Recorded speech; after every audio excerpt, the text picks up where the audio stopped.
All right, it's a hell of a Saturday for college football. Hope you're all enjoying the conference championship games. I'm taking just a few minutes out of my viewing experience to bring you the latest 49ers news, an update pre their game against the Dolphins. The 49ers have officially placed running back Elijah Mitchell on injured reserve with his MCL sprain. This move has been expected for several days, and on Saturday, the 49ers finalized it. So that means that Elijah Mitchell must miss at least the next 4 games, but his injury, the MCL sprain, has been expected to keep him out for 6 to 8 weeks. So that's no problem. In fact, Elijah Mitchell is on that timeline where he is going to be scheduled to return for the playoffs. 6 weeks is the wild card round. 8 weeks is the NFC Championship game. I've said it before. I'll say it again. The 49ers might actually benefit from this if they can get into the playoffs because Elijah Mitchell is currently scheduled to rejoin them with fresh legs. And you saw what fresh legs did before he got hurt again over the past few weeks. He was really running away from people. That burst was there. So if the 49ers play their cards right in this situation, this can boost them if Elijah Mitchell also plays his cards right and recovers from an injury he's now suffered twice this season. The MCL sprain kept him out from week 1 until his return, and now the MCL sprain will keep him out for the rest of the regular season. He's officially on IR. Now, there's a little bit of a change this year with injured reserve. Throughout the COVID era, the NFL had unlimited return from IR slots available. That is no longer the case. You can only bring 8 players back from injured reserve over the course of the season. And the 49ers have already brought 6 of those 8 back. So they only have 2 return from IR designations left. Obviously, if Elijah Mitchell comes back for the playoffs, and the 49ers currently, according to Football Outsiders, have about a 95% chance to make the playoffs, well, they're going to have to use spot number 7 on him, or maybe even spot number 8 if they use one up before then. And Javon Kinlaw is close to returning to practice. Kyle Shanahan did not specify when exactly this might be, but he did say that he's close. And it would not surprise me if the 49ers opened up Javon Kinlaw's practice window to return from injured reserve as soon as Wednesday. He obviously is coming off the ACL, had fluid buildup in his knee. He's trying to manage that fluid buildup. And the 49ers really want to, pun intended, surgically strike when they reinsert Javon Kinlaw back into the lineup. So that would be one of their 2 remaining return from IR activations if they do indeed elevate Kinlaw to the 53-man roster. Remember, he can practice for up to 3 weeks before actually taking up one of these spots, and Elijah Mitchell would be spot number 8 of 8. Now, a lot of people are asking, no, Trey Lance will not return this year. Kyle Shanahan and John Lynch have already multiple times said that Trey Lance is not coming back in 2022. He did a number on his ankle. That's what John Lynch said. And they want to give Trey Lance the rest that he needs after this. That was a horrific injury. They had to bring the air cast out. It didn't look good out there on the field. They have way too much invested in Trey Lance to rush him back. The plan was to develop over the course of this 2022 season. They wouldn't just throw him into the Wolves, not fully healed, in January in the playoffs to develop then. That would be completely off script, and it's not going to happen, especially because Jimmy Garoppolo is delivering again at top 3 efficiency this year. This is a typical echo chamber situation. Somebody on the internet said that Trey Lance had a chance to return this year, and then it just amplified over and over again. People said it enough and thought that that would make it true. No, it doesn't make it true. Just because some rando on the internet says that Trey Lance has a chance to return this year doesn't mean that Trey Lance actually has a chance to return this year. The 2 people in charge of this decision, Kyle Shanahan and John Lynch, have both repeatedly said that Trey Lance is not coming back this season, which means that these 2 remaining return from IR spots are almost certainly going to be used on Elijah Mitchell and Javon Kinlaw. Obviously, the Kinlaw situation has a little bit more murkiness, but Elijah Mitchell is 6 to 8 weeks, and he's scheduled to return for the playoffs for the 49ers. All right, this has been your 49ers update pre the Dolphins game. Make sure you check out the predictions, the observations and predictions up on The Athletic right here. If you are subscribed to The Athletic, you can see my score prediction right now. If you're not subscribed yet, well, that's going to come in a different video in a little bit. I think that probably a good handful of you already know what my score prediction for this game is. But go ahead and check that out. We have 49ers Dolphins predictions. Defense doesn't view this as a measuring stick game. Ooh, that's surprising. Defense is actually really confident for the 49ers entering this game, way more confident than I sensed that they were before the matchup against Kansas City just about 5 weeks ago. So 49ers are obviously healthier for this game. If you want to take a look at the depth chart right here, we can also do that. Here it is. 90-man depth chart with color codings for injuries. IR is over here on the right side. So you have Lance, Mitchell, Tajay Sharp. He's a practice squad wide receiver. He's on the practice squad IR.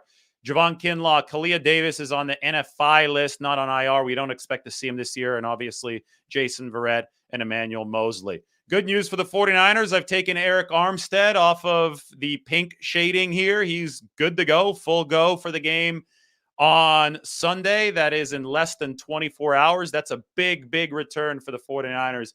Eric Armstead has been out since early October. Amenahu is questionable. Spencer Burford is questionable. By the way, it's knee irritation for Amenahu, low ankle sprain for Burford. Trent Williams questionable as well. Back spasms forced him to leave practice just after stretches and warm-ups on Friday. But Shanahan, I think, is optimistic about all three of those guys. Amenahu, Burford, and Trent Williams.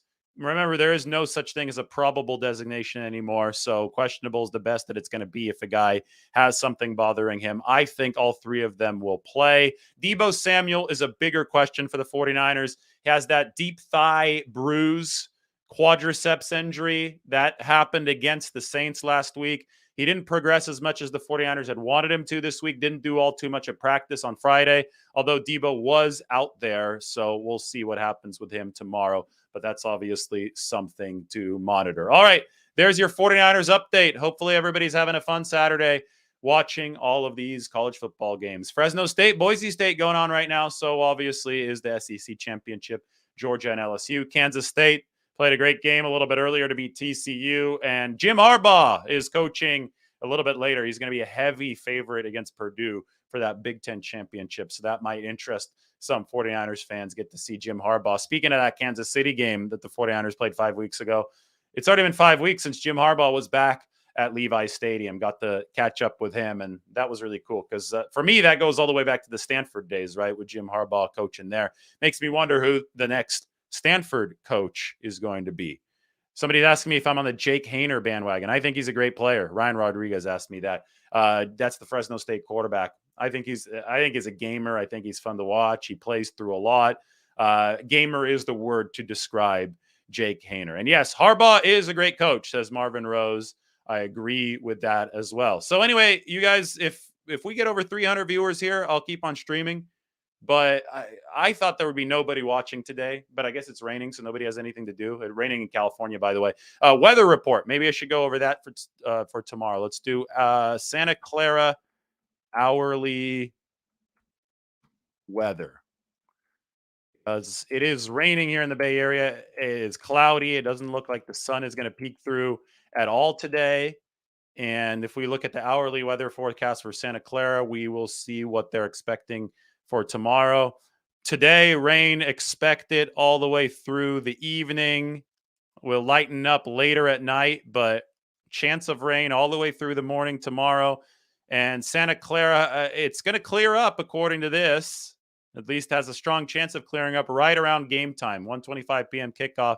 So showers through the morning, and then a mostly cloudy and partly cloudy forecast for the afternoon. So I'm guessing they're going to keep the tarp on the field at Levi Stadium overnight tonight. You can check out some of my other update videos from this week. I had some videos and footage of the tarp. They took it off on Friday when it was sunny after it had rained on Thursday, but the rain as forecast did come back here for Saturday and Sunday. It's supposed to let up for game time, but they're going to have to manage that grass, obviously. I know a lot of people joking that the 49ers should take the tarp off and turn it into a mud field so it slows down Jalen Waddle and Tyreek Hill. Sorry, that's not going to happen. These are professional athletes. They're not going to make anybody play on a muddy surface that's less than ideal for anybody involved. I mean, speaking of the surface at Levi Stadium, it's probably the best, the safest surface in the league, which is ironic since it was such a disaster back when it opened up in 2014. But we have all this talk about artificial turf now and how dangerous that is and how,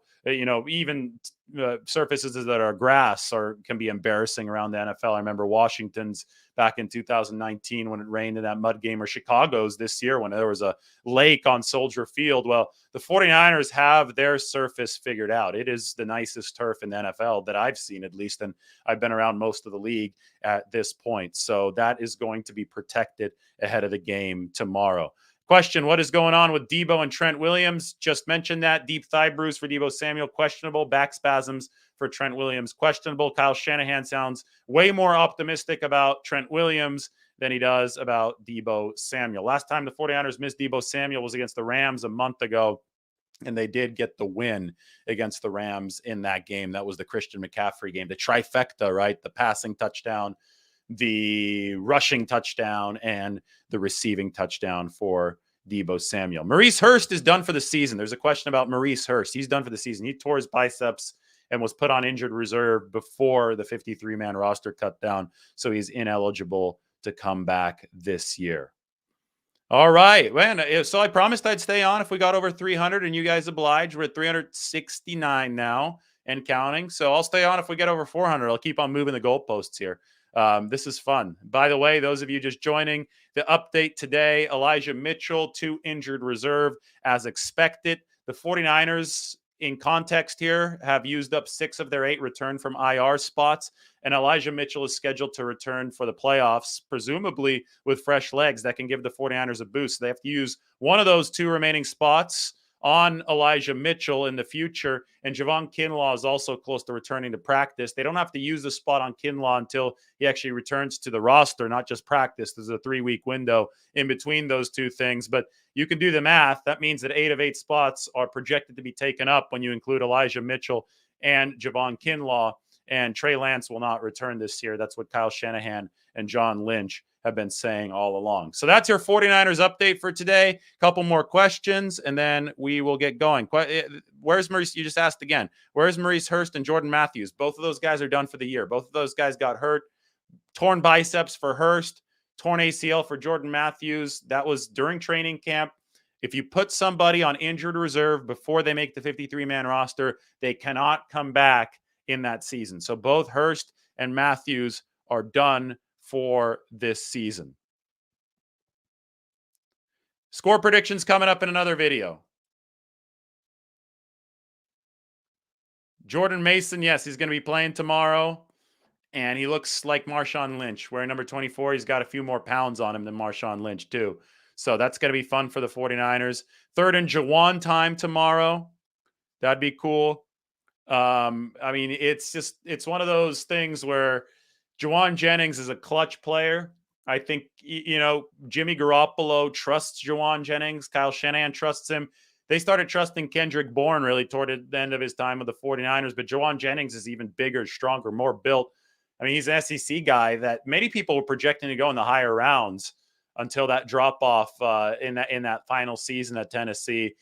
That he had a couple of disciplinary things, right? He had the issue where he suspended for the first half of the bowl game after the altercation with the Vanderbilt player, but Jawan also ran a 4.740, and that ended up being a big break for the 49ers, that he ran a slow 40. They were able to get this diamond in the rough in the 7th round. And anyway, this is a guy that was a draft pick versus Kendrick Bourne, who was an undrafted free agent who had to build up some muscle. And you could see the difference. Jawan Jennings is such a big impact on the 49ers run game, is able to physically do more than Kendrick Bourne was able to do with them over time. John Mack says the Niners are going to win this game by 6+. My prediction's a little bit tighter than that. I will give my prediction in the coming video. However, if you do want to see the prediction earlier, make sure that you do subscribe to The Athletic and check out the observations right here. Observations up for you on The Athletic. So go ahead and subscribe. That link is in the chat section. I'll put it again right now if you want to check it out. Why the media not respecting Jimmy G? I don't know. I don't care about the media. I am the media. I think I tell it how it is. You have 3 quarterbacks that lead the league in adjusted net yards per attempt. Top 3. Tua Tagovailoa. He's playing tomorrow for the Miami Dolphins against the 49ers. He'll be at Levi's. First time at Levi's for Tua since the national championship game when he lost to Clemson, Trevor Lawrence. I was at that game. That was January of 2019. So you're going to have Tua, number one, adjusted net yards per attempt. Number two, Patrick Mahomes. Number three, Jimmy Garoppolo. Adjusted net yards per attempt measures everything. Efficiency is included. Obviously, it's yards per attempt, but it's adjusted by interceptions and touchdown passes. If Jimmy Garoppolo is number three in that, he's doing something right. Somebody told me one time that there's nothing more correlated, no number more correlated with the NFL MVP award than adjusted net yards per attempt. And Tua's number one, Mahomes is number two, and Jimmy's number three. We could just be fair with the analysis of Jimmy Garoppolo and come to the conclusion that he's playing some top-level football for the 49ers this year. JT Conlon thinks the 49ers are going to win 24-10. Wow. You know, I talked about Jimmy Garoppolo's interception rate earlier this year. Take a look at this. 2017 INT rate 2.8%. That was over the 5-game stretch after he was traded. That was above league average. League average about 2.1, 2.2% nowadays. So he was really good in 2017, but the interception rate was a bit high, right? 2019 interception rate 2.7%. That was the Super Bowl year. Still good that year. Interception rate a little bit high. 2020, this was the high ankle sprain year, disaster year for the 49ers. Really high interception rate for Garoppolo, 3.6%. He was going in the wrong direction. But 2021, he brought it back down to where it was in 2019, 2.7%. A little bit above average, but it was workable for the 49ers. Obviously, they were doing fine until Jimmy suffered a couple injuries there at the end of the season, and then Trent Williams played on the high ankle sprain. And obviously, it was a fun year, but they lost in the NFC Championship game against the Rams, and I have a thought about that in just a second. So 2021 was 2.7%. That was about the career average. Look at this, 2022. Interception rate for Jimmy Garoppolo, 1.3%. That is a top 5 number. He has cut it down to 1.3%. The outlet man, Christian McCaffrey's helped a lot, but more than anything, Jimmy Garoppolo is just playing, I think, his smartest football. He's throwing the ball away, something that he didn't used to do.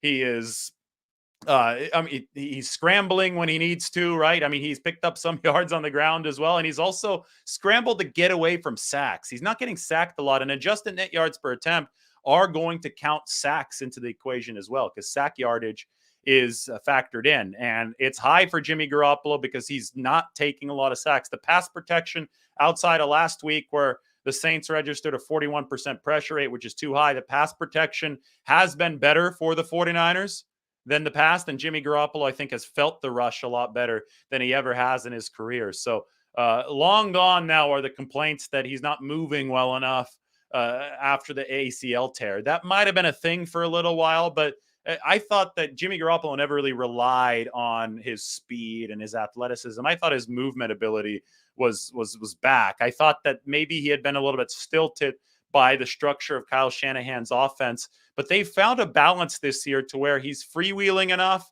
and he's playing within a structure enough to make everybody happy. And that's why I always say the quarterback play caller partnership is the most important partnership in football. There had obviously been some tension between Kyle Shanahan and Jimmy Garoppolo. How couldn't there be over time? But this year, it really seems that they're on the same page and they're figuring it out to maximize efficiency, which is why Garoppolo is where he's at. Under 2% interception rate for the first time. Keep in mind that Peyton Manning didn't go under 2% until year 6 in the NFL, and Tom Brady didn't go under 2% until year 7 in the NFL. Jimmy Garoppolo, by the way, has the same amount of starts right now, 56 starts, as Steve Young had at age 31. And that's the first year, by the way, that Steve Young went under 2% interception rate as well. So wild concept. Quarterbacks make better decisions with more time under center. And, you know, for all this talk about Jimmy Garoppolo being in the league since 2013, he has only 56 starts, which is the same amount of starts that Steve Young had later in his career because he was sitting behind Joe Montana. So maybe it shouldn't be shocking that Jimmy Garoppolo is playing his best football right now. And the 49ers might need it against the Dolphins because this is going to be a litmus test for the 49ers. You know, looking at some of the other stuff that I put out this week, why don't we take a look at it? Give a nice weekly summary here on Saturday. I promised to stay aboard as long as the audience kept on growing, and we're about to cross 600 people now. So more people here, better news for you. I talked about, and I already shared the 49ers observations for tomorrow and the predictions. 49ers defense doesn't feel like it has something to prove against the Dolphins. I had a comparison of the 2019 and 2022 49ers defenses, which I think might interest you. Can the 49ers defense rival its 2019 prime?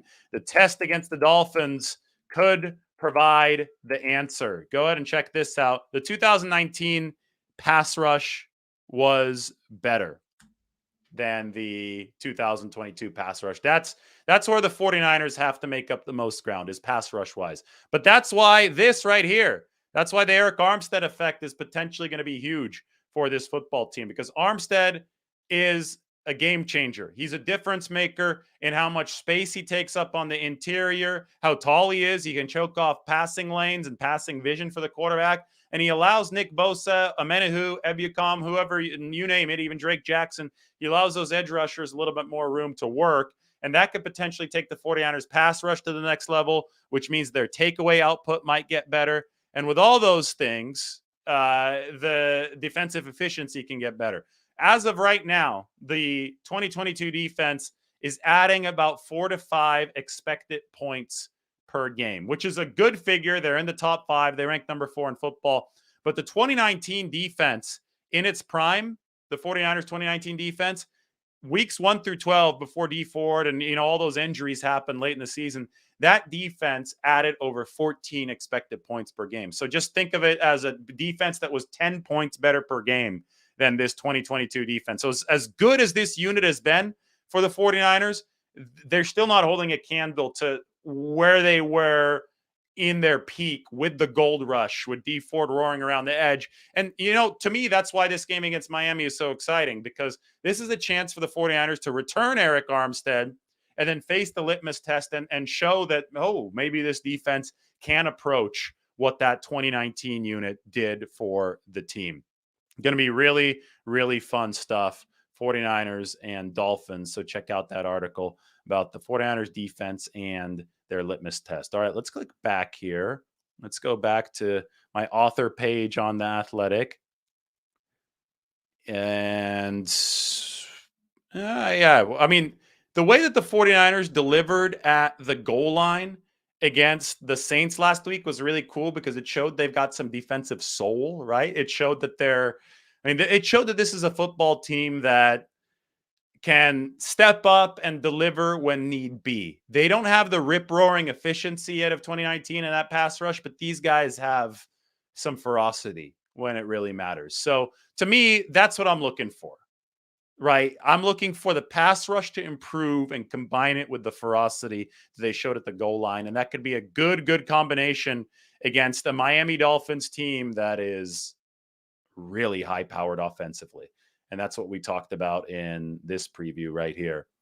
Let's take a quick look. Everybody's been talking about Garoppolo and Tua Tagovailoa. Here's Miami's DVOA profile, by the way. See blue on offense, red on defense. But you scroll a little bit further down. Here's Tua. Look how good Tua's been. Number 1 in EPA, number 1 in DVOA, number 1 adjusted net yards per attempt, number 5 in completion percentage above expectation, number 1 in QBR. And he's getting rid of the ball in a hurry, 2.6 seconds. I compared him to all the other QBs here that are in the top 10 of adjusted net yards per attempt.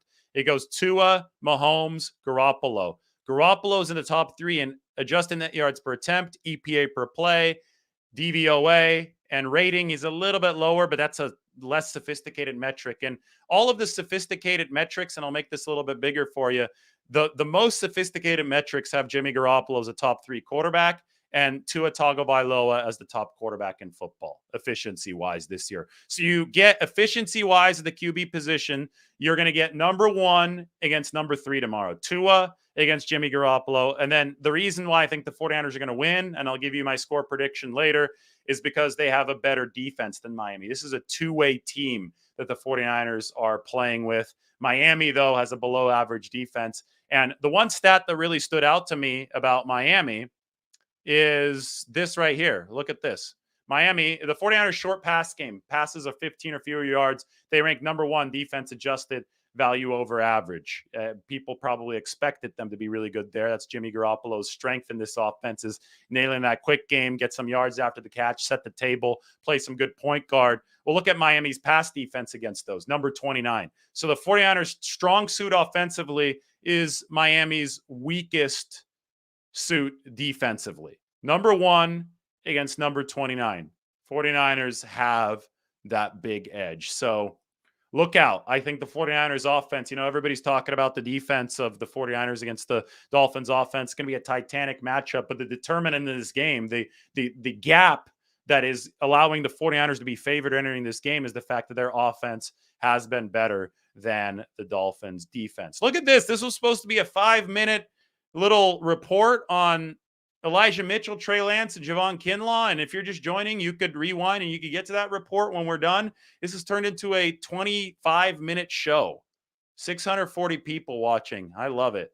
So welcome to our 22 49ers coverage. If you're new here, remember to sub to The Athletic and follow along on Twitter. All right, everybody. Thank you for joining. Time to rejoin some of these championship broadcasts. Prediction coming very soon. So like the video and sub to the channel, hit that little notify button so you know when my 49ers Dolphins prediction is indeed coming. We'll talk to you soon. Take care.